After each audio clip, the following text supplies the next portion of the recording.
golden opportunity in the Bangladeshi politics. বাংলাদেশের রাজনীতিতে সুবর্ণ সুযোগ।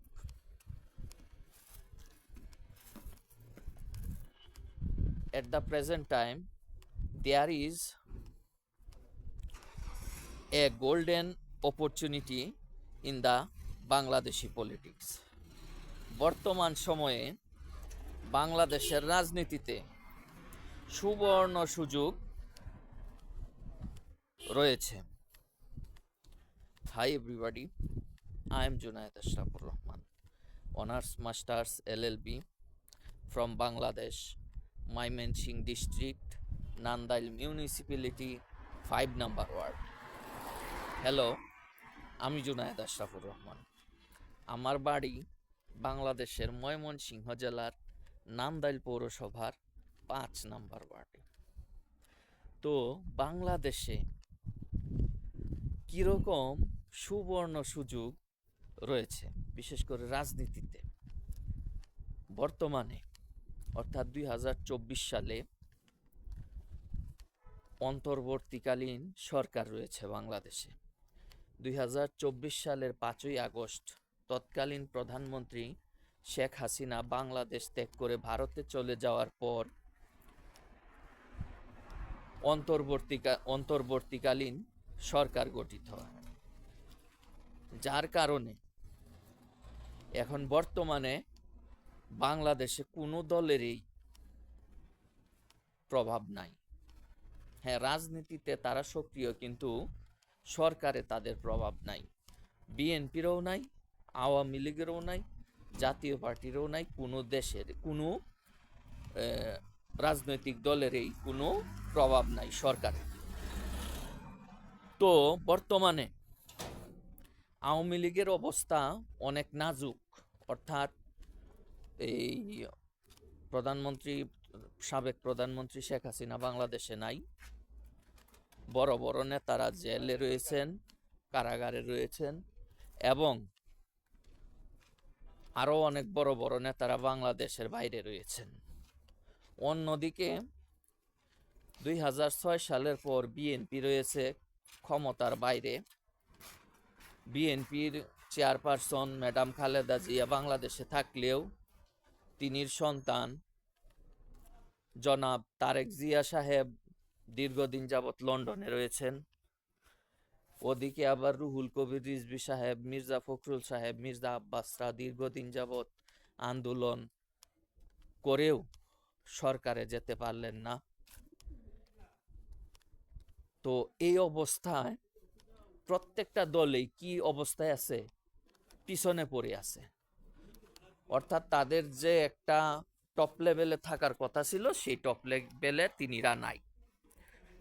এখন আওয়ামী লীগেরও লোক দরকার, বিএনপিরও লোক দরকার, জাতীয় পার্টিরও লোক দরকার। সকল দলেরই এখন লোক দরকার, নেতা দরকার। কিন্তু আগের নেতারা এখন তো আর নাই। যেমন আওয়ামী লীগের বড় বড় নেতারা কারাগারে, আরও অনেকেই দেশের বাইরে। তো এই অবস্থায় যে কোনো ব্যক্তি আওয়ামী লীগের নেতৃত্বে যদি আসে, সেটা উপজেলা পর্যায়ে হোক, জেলা পর্যায়ে হোক, অথবা রাজধানী ঢাকা পর্যায়েই হোক, তাহলে তিনি কিন্তু সহজেই টপ লেভেলে চলে যাবেন।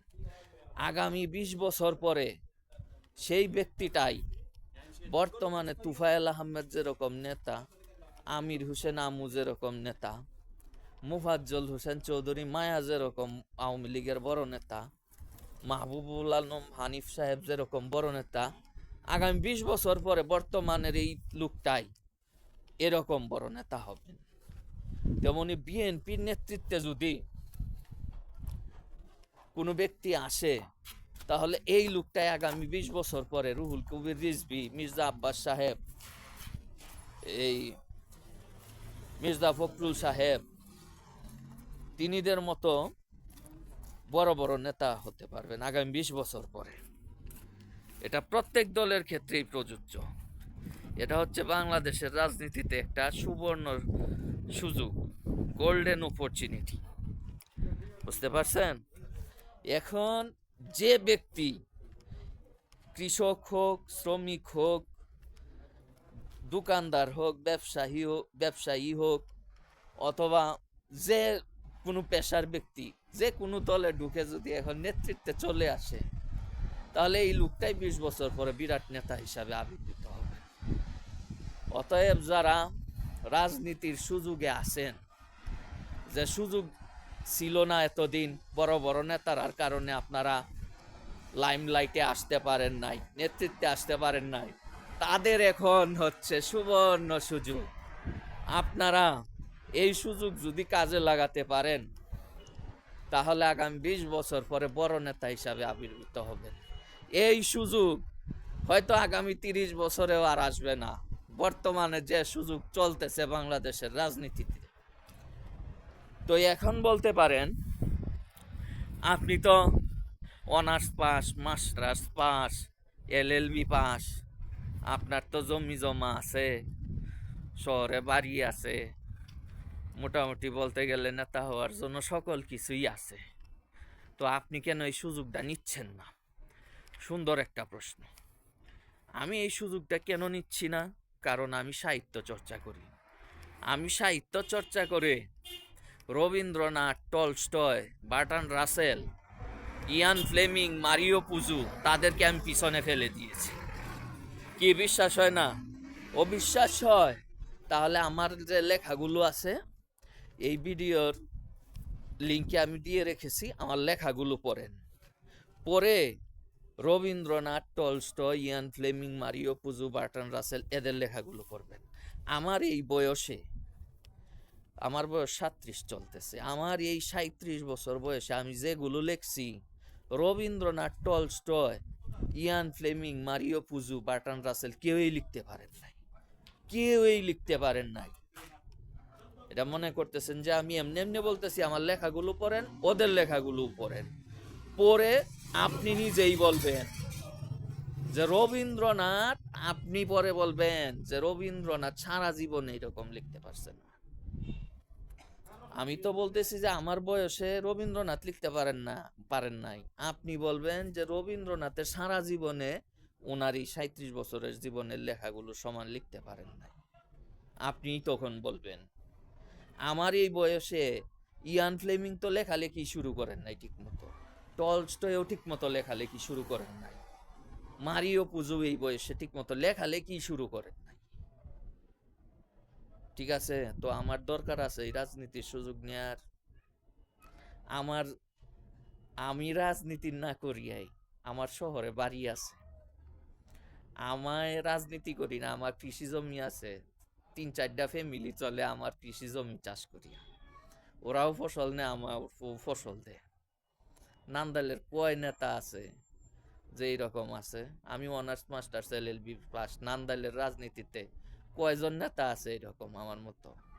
আর আমার মতো লেখক নান্দাইল কে, রবীন্দ্রনাথ পর্যন্ত নাই, নান্দাইল কি এই মাটির তলা থেকে উঠে আইব, উঠে আসবে, না গাছের শুকনা পাতার মতো জ্বর জড়াইয়া পড়বে?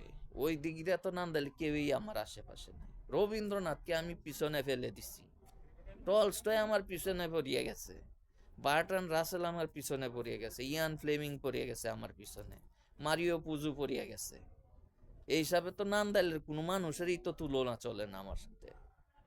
তো আমার দরকার আছে বাংলাদেশের রাজনীতির এই সুযোগ নেওয়ার। আপনারাই বলেন, আপনারা আমার ভিডিও দেখতেছেন, আপনারা আমার লেখা পড়বেন, আমার লিঙ্ক দেওয়া আছে, আপনারাই দেখেন, আপনারাই বলবেন যে এই সুযোগ আমার নেওয়ার দরকার নেই। তো আমি কেন এগুলো বলতেছি?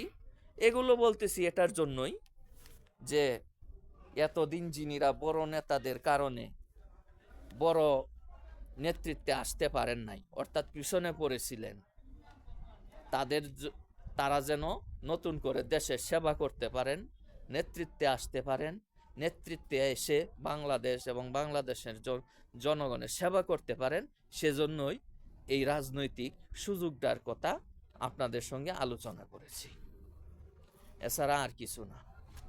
আমার এই সুযোগ নেওয়ার দরকার নাই, কারণ সাহিত্যের জগতে বড় বড় মহারথীদেরকে আমি পিছনে ফেলে দিয়েছি। ঠিক আছে, সেজন্য এই সুযোগ আমার নেওয়ার দরকার নাই। আমার নিজে টাকা কামিয়ে নিজের সম্পত্তি দিয়ে বেশ ভালোই আছি, আল্লাহ পাক ভালোই চালিয়ে দিচ্ছেন।